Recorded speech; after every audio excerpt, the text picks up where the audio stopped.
starting to hear this buzz about not only are they catching them at night, they're starting to go out there in the day. And I kept asking Scott, he came in with a swordfish, and I was like, during the day? Once we get our setup down on the bottom, you're just gonna sit there and watch the rod tip, and when it starts banging, you can actually see their sword slashing. It just goes down, down. And you'll take a couple turns on it, and then kind of got to guess. Average fight's about an hour, Richie. Are you joking? Look at that. Oh my God, he's so beautiful. Yes, look at that guy. That is a shark. That's the biggest fish I've ever caught. I thought you said you I got him, relax. Oh my God!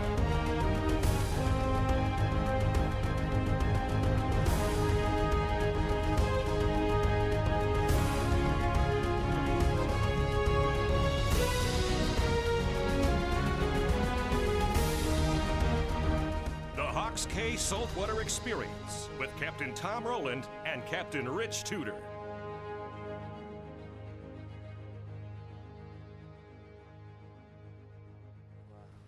Maybe give that a whirl. And then Scott's got us rigged up here with this elaborate secret swordfish rig. So we got it spooled up with 65-pound braid there, about almost, I guess, 1,200 yards of that, and then somehow he's going to attach a squid and an 8-pound weight to this. I guess it's going to be pretty wild, but I'm anxious to see it. He's been telling me all about it, but he's got like this secret method that he won't reveal. So I'll tell you what, I hope they bite on the first go. But you want to work out, right? I'll tell you, he's been saying that everybody's been saying, dude, they're dropping down 2,000 feet and they're getting bit like almost every drop. I mean, it's crazy. I've never caught a swordfish. I know you haven't. I mean, but it's not only that, but man, this is so far out from anything I've ever done. I did all this marlin fishing and everything offshore, but they're talking about catching these things 2,000 feet deep out there in the middle of nowhere, man. Apparently it's not the middle of nowhere. Apparently he's got these secret spots, these bathymetric charts. He's learned these breaks and stuff, and they hold in these areas. So I'm really excited to check it out.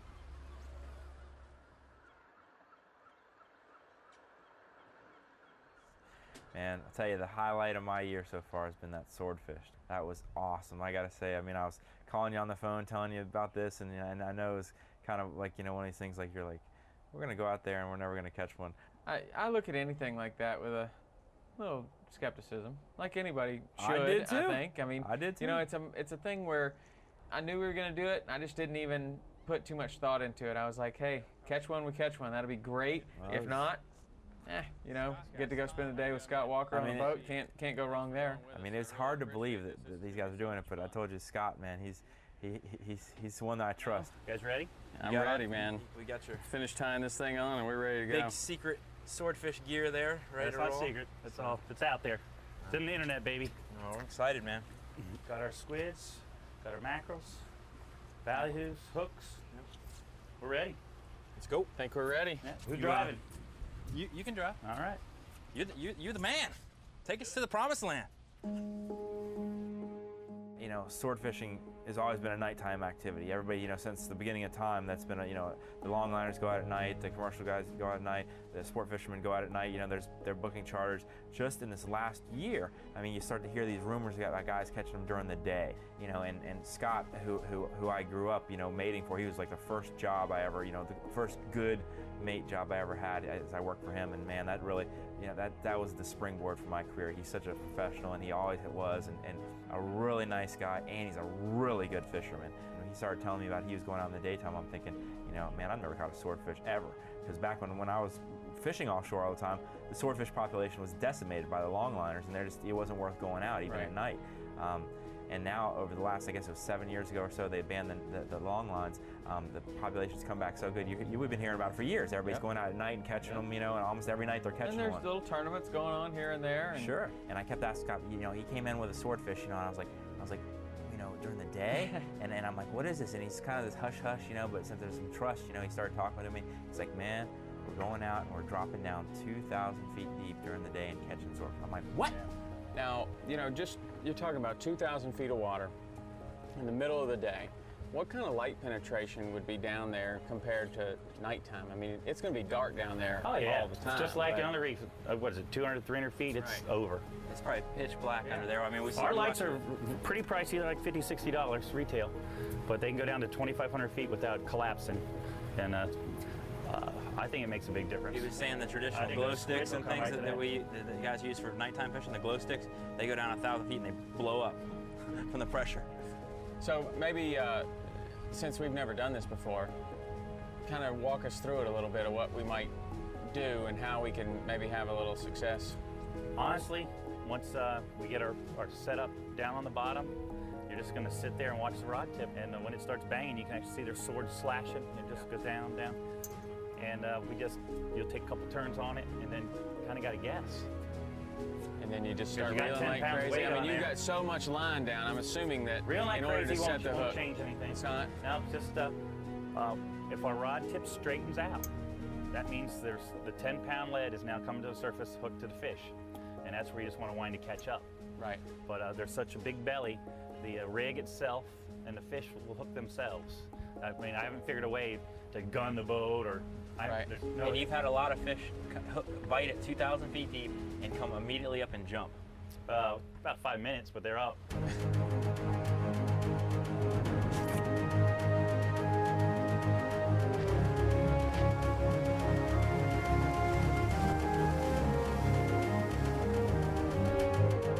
There's a bite. We got a There bite. you go. Rich. See that? I saw that. What do I That is do? a bite. Nothing. He's biting it. He's biting it.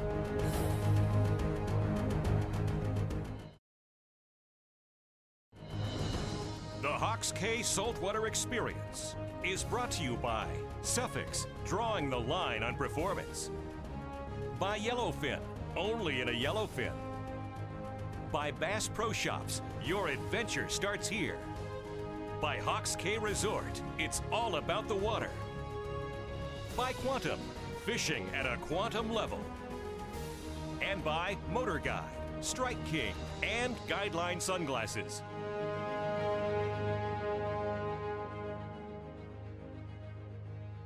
You know, I mean, this was so far away from anything. I mean, swordfish, billfish in general are top water feeders. Everybody catches them top. I mean, we know they go down deep, but we don't know where or whatever. But apparently he'd figured this out and got it dialed, and I was just so excited. You know, I mean, he's telling me about it, but what amazed me is, you know, it wasn't like we're going to go out to an area. He had his numbers. He said, we're going to this spot. He jumped on our boat, punched in his numbers on our machine, and ran us out there. You know, gets to the spot. He had all his baits rigged the night before. He had the whole cooler of all the squids and the speedos and all his other baits there, all rigged and ready. We run out there, I mean, and get to the spot. He's like, we're here, boys. Look at our drift. It's perfect. Northeast. I told you we were going to use a split shot, didn't I? I've got a couple of boxes of these back home for fishing, you know, bonefish. When it gets windy. How many pounds is that, Scott? This is 8. I knew I was going to get along with Scott right away because as we were going out, he's talking about, you know, he was laying in bed and his mind's just reeling and he's thinking about the rig. And he gets up and he ties a rig, you know, at night. And I'm like, sounds vaguely familiar. And then he says, I got a 55-gallon drum full of rigs that don't work, you know, and this and that. But, you know, he's like we are, man. He's just constantly thinking about how to improve. And, you know, that's what a good fisherman does. A good fisherman is never satisfied with the way that everybody else is doing it. All right. We'll start the J-hook on the bottom, the first drop. Like that. Is that light blinking or is it solid? It's blinking. That's a disco light going through red, green, and blue. Disco light. Colors all the spectrum of light. Is this about as far from something that you grew up doing? Huh? I've never done anything like this, I can tell Got you those that. crimpers, Rich. I never really fished anything that took more than 8 ounces of lead. Good. Yep. Ready? Now we're dealing with 8 pounds. Come on. All right. Now this is designed specifically for this application. Yeah, this is all the tweaking. And this is what we came up with. To get this down to the bottom without tangles. That's the battle. It's not getting tangles. Now that's why we got barrel swivels, snap swivels, swivels on swivels. So no matter what current we deal with on the way to the bottom, It'll all come undone. If you get tangled up, your drift is over. I mean, the concept is so far from everything that I'm used to. I mean, the day before, we were in 6 inches of water catching tail-end redfish. Yep. And then we decided we're going to go out in 2,000 feet The deep. day before, we're fishing in 91-degree water for 8-pound fish in 6 inches of water. And then the next day, man, we go out and we're dropping an 8-pound weight, 2,000 feet. All right, well, that's about as deep as I've ever hooked a fish offshore before. I couldn't even comprehend what we were going to be doing. And, you know, he had it set up with his electric assist reel, because it's not getting down, that's the hard part. It takes about 10 minutes to get the weight down to the bottom. But the bad part is... Boy, did I find that out, you know? If you don't get bit, you have to reel it all the way up with a manual crank reel up 2,000 feet with 8 pounds of lead. That's the tough part.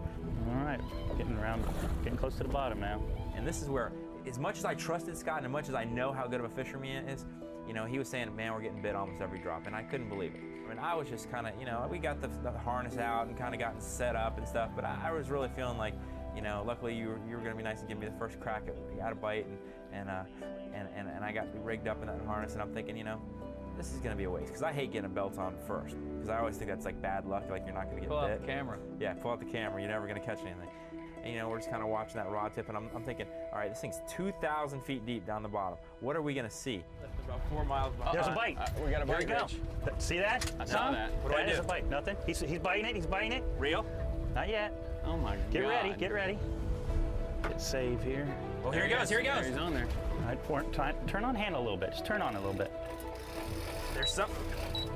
He's running. He's running. All right, take the drag up. Take the drag up.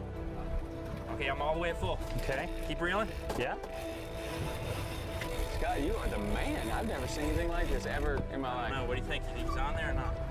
Let's. Is it real? Yeah. I think he's coming up. That's the splice. Keep going.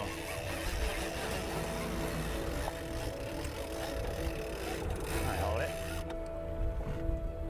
There's a fish on there, boys. We're hooked up. We're hooked up. I can't believe it. Unplug me, Tom. Okay.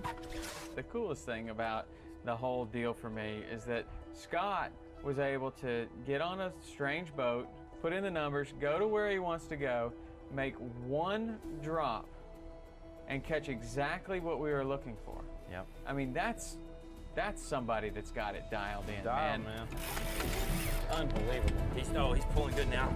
I guess we're Now you want to start rocking. You don't use your arms too much, just your legs. He's pulling good now. I mean, he might be coming up. I can see some scope coming out. That's awesome. Check this out, You man. look good in that outfit. You really do. This is awesome. Well, I guess it was a long 30 minutes, but we're hooked up. He's pulling drag now. Look at him go. Sweet. Average fight's about an hour, Richie. Are you joking? Well, we'll see. Maybe Better give me some you water. can do 55 minutes.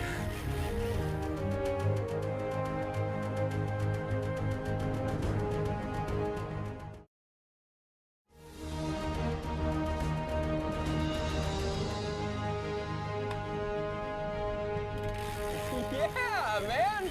We did it. This is unbelievable. We did it. Like we had anything to do with this. Hey, man. I'm cranking him in. You know, I was just thinking, you know, I really can't feel a whole lot. You know, I mean, there was obviously so much scope in that line. Right. You know, the key is that braided line. You got to have that braided line. And as I'm fighting him up, I'm like, oh my gosh, I got a swordfish on, you know, but I didn't really feel the pressure.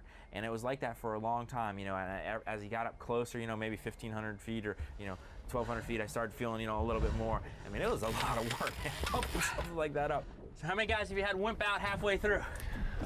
No one's given up, but One guy died from heat exhaustion. physically unable to finish his job. Nobody's given up. They just passed out. Is that what you're saying? Pretty much. Great. And then we got, I don't know, he got up there to a certain stage, I guess maybe, you know, a few hundred feet from the bottom or something. And all of a sudden, you know, he just got mad. Now look at him go, look at him go. He's running, he's peeling line, he's peeling line. He's peeling line off the reel. He got mad, Dude, all of a sudden, he just figured out this is not cool. He did. He's really starting to fight, Scott. Good. What does that mean? You're getting close. And then All of a sudden, here he comes. He comes up and he surfaces, jumps right there by the boat. I mean, I was like, oh my goodness. Yeah! Yes! Yeah, man. He jumped. That was after, wow, 40 minutes. And as soon as he came up there, I guess he saw the danger or whatever, I mean, literally went right back down, started smoking that reel, and all of a sudden, I mean, he went from being kind of a sluggish fight to just as hard a fight as I've ever had. Now we're gonna get serious here. Enough playing around. Uh-oh. Yeah, right. You're right, buddy. He got to the surface and he got mad. I think we made him mad again. I was thinking for a while, he's a dud, man. He's just, now look at him. Oh boy, he's getting mad. He is really getting mad. Oh man. I just got all that line back and he's taking it again.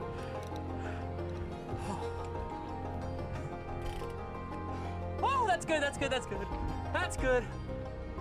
Woo, that helped. Oh, wow. Stand up and I'll get a little more water in the cooler.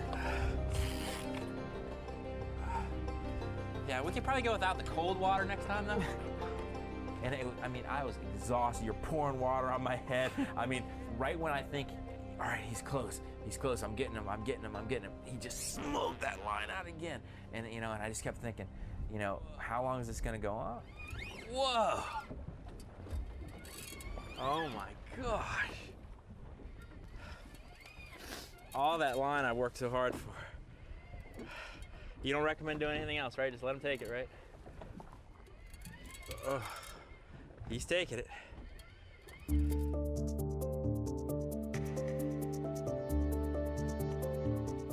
Tom and I are always talking about the benefits of braided line when it comes to inshore fishing. Well, the same thing's now applying to the offshore fishery. You can take a big reel like this, load it down with well over 1,000 yards of 65-pound braided line, and drop it down 2,000 feet to catch a big swordfish. You can also take a big spinning reel like this one, load it up with that same 65-pound braided line, and sight cast it a mile to a big tuna, anything else you want. It totally is changing the game. We're able to get over 500 yards of line on this spinning reel and cast it anywhere we want. The Suffix Performance braid is so thin and ultra strong breaking strength allows us to do things we simply could not do with other lines.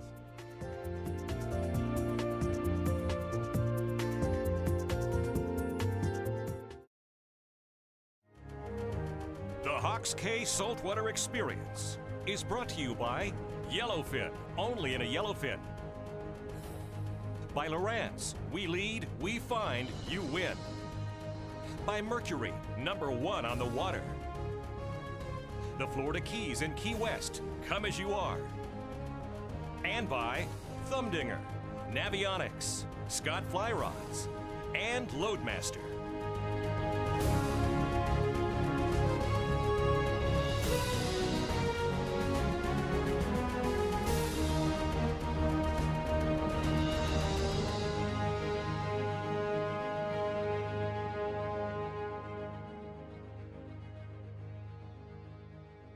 But that last part of that fight was so adrenaline pumped. I mean, that's the only thing that kept me going, is the adrenaline was just pumping. And you know, I couldn't wait to see it, because I've never, all the years of fishing, offshore, inshore, everywhere, I'd never seen a swordfish, you know, a live swordfish. I haven't either. Never. And then we finally saw that leader. Down to the. All right. Stay on it. Look at him kicking around down there. He's pretty big. It's beautiful. Yeah, I'm just gonna stay back. I'm gonna loosen the Oh my God, he's so beautiful. Oh, look at him in the That's water. a big Oh, he's fish, so guys. beautiful. And he is so. Look at that. Go, you need to go around the bow. Now keep pulling on him. Keep pulling on him. I'm gonna get the tag stick now. Oh man, I caught a swordfish. All right, this is about a 150 pounder. 150? Yeah. It's a Dude, big, he's so that's a big fat. fish. It was a big, you know, kind of team effort. Process, You're bringing yeah. him in. Scott's got some of the leader, and then it was going to be my job to grab the bill. And I was like, baby, I'm all over this. Wow, look how fat got he is. I got him. I touched him. And the thing that immediately struck me is how wide his bill was across and how big his eyeball was. And, you know, as I learned, these fish are down at incredible pressures. and they're in water. Scott said that water that we caught him out of was 33 degrees, barely able to stay in a liquid state. They don't have enough energy to keep their entire body warm, but they can pump the blood to just their brain and their eyes. And they can see the squid, they can see our baits down there, and they can still hunt effectively. You know, just listening to what you're saying there, it makes me realize as that fish was fighting, he didn't fight very hard down deep. He's probably cold down there, sort of sluggish, and all the other bait fish are slow, you know, everything's slower reacting. And then as he got towards the warmer water, he got crazy. And unbelievable. We just pulled him up from 2,000 feet deep. 2,000 feet deep. 1 hour and 30 minutes. You know, I was so excited to cool. go out there and drop 2,000 feet and cook the animal that you're after and reel him up after a battle 2,000 feet to the top and finally see him. I mean, it was awesome. I mean, one of the greatest experiences of my life, unquestionably. And I'll tell you the thing I'm most proud about.